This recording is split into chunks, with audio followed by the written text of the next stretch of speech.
Welcome back to another episode of Rock Boys Football. We all knew that Nebraska would take a step in the right direction from 2023 to 2024. Not only does the personnel get significantly better than what it was in 2023, but I think more importantly, we've seen the history of Matt Rhule and what it looks like when he digs his teeth and his hands into a college football program. And I think we're seeing that in 2024. Now the question is, how much better is this Nebraska team in the 2024 season? I think we got a little bit of our answer Saturday night against Colorado. Want to take a look at what we learned from this Nebraska team, talk about why I think this Nebraska team is not just better, but significantly better than what we saw in 2023. Now, before we get into it, as always, to the Nebraska fans, we broke down this game Saturday night.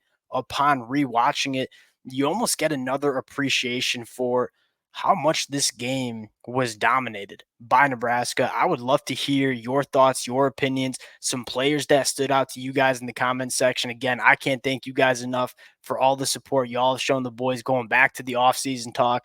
Appreciate you guys. If y'all do enjoy the content, consider subscribing to the channel. Much more importantly, let it fly in the comments section. And without further ado, let's get into this one. Now, we're going to talk about the Nebraska offense, which is unquestionably better than what we saw in 2023. But I want to start on this Nebraska defense where a lot of people, I think, assumed that this Nebraska defense would hold serve. And we certainly saw that, but we kind of said in the offseason, we think this Nebraska defense gets even better going into 2024 for a couple of different reasons. One, year two under Tony White. It is no secret that Tony White brings and plays with a very complex defense. And year one, you saw this defense be very, very good under Tony White, but there was always reason to believe that as these players got more comfortable in terms of what Tony White wants to do, you bring back pretty much the whole defense from 2023, they're even going to get better. And you kind of saw that last night, especially in the back end of this Nebraska defense, where the zone coverage was absolutely phenomenal. You can tell a lot of these guys have played a lot of football together in this scheme over the last 2 years because you look at the throwing windows and how they were able to give off zones and limit the throwing windows that Shadur Sanders had down the field. It was exceptional. Like if Shadur Sanders wanted to complete a pass 10 plus yards down the field, he had to be really good. And he had a few really good throws into some tight windows, and Colorado was able to move the football. But on a consistent basis, this Nebraska secondary was super clean with their zone coverage. Now, I think secondly, Nebraska has an even greater ability to deal with the run game with the light box. And that was going to be the key to this football game, right? How much could Nebraska stop Colorado's rushing attack and get after the passer with really light box and only rushing four? The answer was in a big way they could. Why has that gotten better in the 2024 season? You return guys like Ty and Nash, and they might have gotten a little bit better from what they were in 2023, even though they were pretty damn good. But my answer is the development of the depth of the defensive line. Like Cam Lenhart, head and shoulders better than what he was last year as a freshman. Prince Will the same. I thought MJ Sherman has taken some massive strides. Jamari Butler, probably the most improved defensive lineman that Nebraska has. James Williams as well. One of our biggest concerns, or not concerns, but questions for this Nebraska defensive line was, what does the depth look like for Nebraska? We know Ty Robinson's a dude. We know Nash is a dude. But what does it look like when we're taking them off the field? What does it look like around those two players? I think we largely got our answer on Saturday night because it's not just Ty and Nash, although they have the ability to take over a football game like they did Saturday night. You had guys like Cam Lenhart. You had guys like Jamari Butler, MJ Sherman playing phenomenal football for this Nebraska defense. So not only do I think, and I think the linebacker room is just straight up improved. John Bullock was flying around there. Mackay, it really putting it together. That was kind of a question mark we had as well. Linebacker play in terms of the run fits, really, really good. I think Nebraska's gotten better at all three levels, but it's not necessarily because they brought in a ton of new talent, although they did add some guys that I like. I think it's more importantly the fact that the front seven, in terms of the depth and the guys around guys like Ty and Nash, significantly better than what we saw in 2023. We're seeing the player development that Matt Rhule is known for really play out on the defensive side of the football. Now, going to the offense, I got two more things on the defense. One, the ability for Ty and Nash to be the kind of athletes that they are on the defensive line. One of the big keys was, can Nebraska get a little bit more pressure on the quarterback by only rushing 4 or 5 guys, right? We know Tony White wants to do a lot of those 5-man pressures. Can Nebraska really impact the quarterback without bringing significant blitz packages?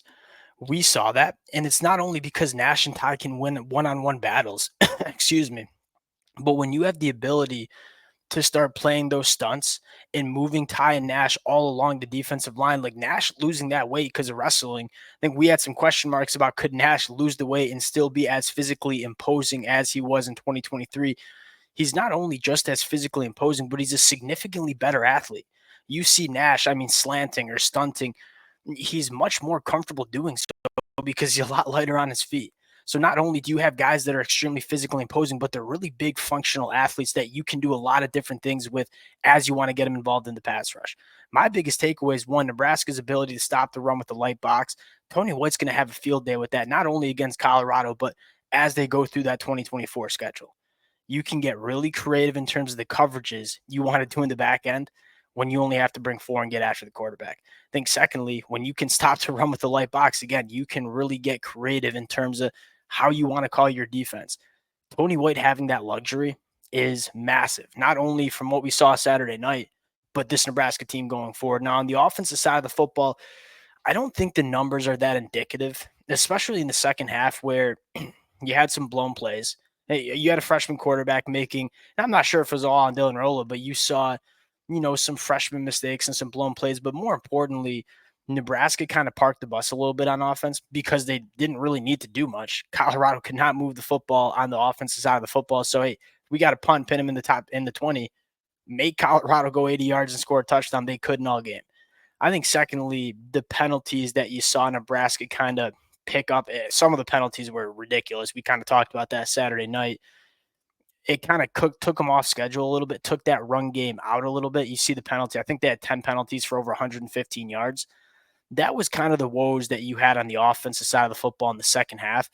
I'm not reading that much into it because I want to focus on the first half of this Nebraska offense where, one, Dylan threw a phenomenal ball to Jalen Lloyd where, again, Jalen Lloyd probably got to come up with that. Dylan maybe throws a little bit better of a football, but you saw Nebraska's ability to push the ball vertically down the field.